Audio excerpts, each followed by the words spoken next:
Magandang hapon po, ito po yung inyong lingkod, Joey Figuracion para sa weather update. Ito yung hango po sa ating ipinalabas na public weather forecast kaninang alas 4 ng hapon. Ang amihan o northeast monsoon ngayon ay bahagyang umina at yung extreme northern Luzon na lang ang apektado nito at maghatid pa rin yan ng maulap na kalangitan na may mahihinang pag-ulan sa bahagi ng Batanes at Babuyan Islands for the next 24 hours. Samantala, yung easterlies o itong hangin mula sa silangan ay nakakapekto sa malaking bahagi ng ating bansa. Generally, yung eastern part ang mas maapektuhan nito at maghatid yan ng mainit at malinsangang panahon. At malaki rin ang tsansa ng mga thunderstorms. Ito yung pagkidlat at pagkulog at maghatid dyan ng mga pulupulong pag-ulan. Samantala, bukas generally sa Luzon ay asahan pa rin yung mga pag-ulan although mahihina lamang sa extreme northern Luzon, particularly sa Batanes at Babuyan Islands dahil epekto pa rin yan ng amihan. Yung nalalabing bahagi ng Luzon kasama ang Metro Manila, generally fair ang panahon pero may kainitan, may linsangan lalo na yung tanghali at hapon at may mga tsansa rin ng mga pulong-pulong pag-ulan dahil sa thunderstorms. Abangan po ang pinapalabas na mga thunderstorm advisories sa inyong mga lugar.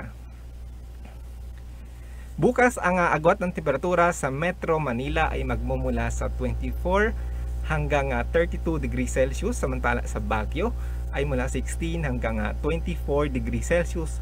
Sa Lawag ay magmumula sa 23 hanggang 32 degrees Celsius. Sa Tugigaraw ay magmumula sa 22 hanggang 31 degrees Celsius. Sa Legazpi ay mula 25 hanggang 32 degrees Celsius. Sa Tagaytay ay magmumula sa 21 hanggang 29 degrees Celsius. Samantala sa Puerto Princesa City at sa Calayan Islands ay magmumula sa 25 hanggang 32 degrees Celsius. Sa Visayas and Mindanao bukas generally mainit at malinsangan ang mararamdaman o panahong maranasan, pero malaki pa rin ang tsansa ng mga pulupulong pag-ulan dahil sa thunderstorms at yung agwat ng temperatura dyan sa bahagi ng Visayas, lalo na sa Cebu at sa Iloilo ay magmumula sa 25 hanggang 31 degrees Celsius, samantala sa Tacloban ay maglalaro sa 24 hanggang 31 degrees Celsius. Sa bahagi ng Davao ay magmumula sa 25 hanggang 33 degrees Celsius. Sa Cagayan de Oro ay magmumula sa 24 hanggang 31 degrees Celsius at sa Zamboanga ay magmumula sa 24 hanggang 33 degrees Celsius. Antabayanan po yung mga pinapalabas na thunderstorm advisory sa inyong mga lugar dahil may panganib pa rin po ito, although pulo-pulo lang yung mga pag-ulan pero maaring malakas po yung pag-ulan at dahil sa severe thunderstorm at may panganib po yan sa atin na lalong-lalo yung lightning strikes maging yung malalakas pag-ulan. Atin naman alamin ang magiging taya ng panahon sa mga piling lugar ng ating bansa for the next 3 days.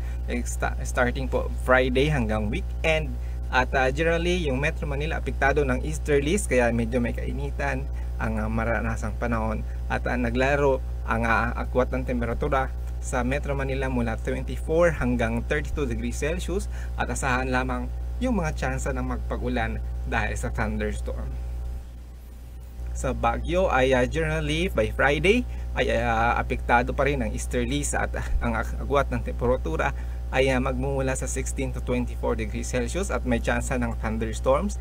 Samantala by weekend ay apektado ng muling maaring bumalik ang amihan at bahagyang maglalamig ulit at tsansa lamang ng mga pulo-pulong mahihinang pag-ulan at maaring maglaro ang temperatura dyan sa weekend from 15 to 23 degrees Celsius. Sa Legazpi for the next 3 days asahan na generally fair ang panahon pero yung mga pulo-pulong pag-ulan ay asahan din dahil sa thunderstorms at ang agwat ng temperatura sa Legazpi City ay magmumula sa 25 hanggang 32 degrees Celsius.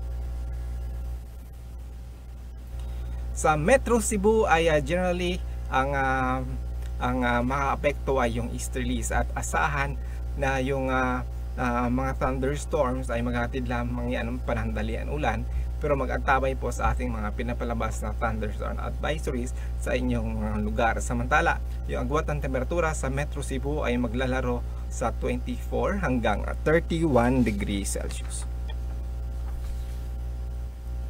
Sa Metro Davao, for the next 3 days ay wala namang significant na pagulan.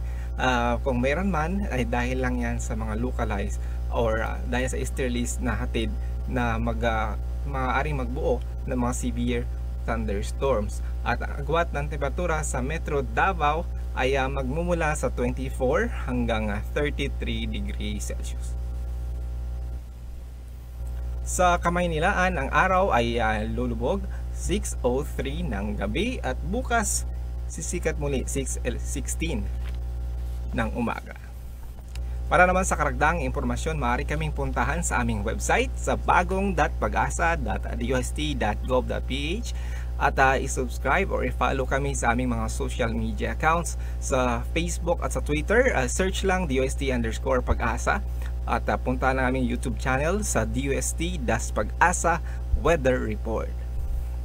Yan po ang ating latest mula rito sa Weather Forecasting Center ng Pag-asa. Ito po ang iyong lingkod, Joey Figuracion. Maraming salamat.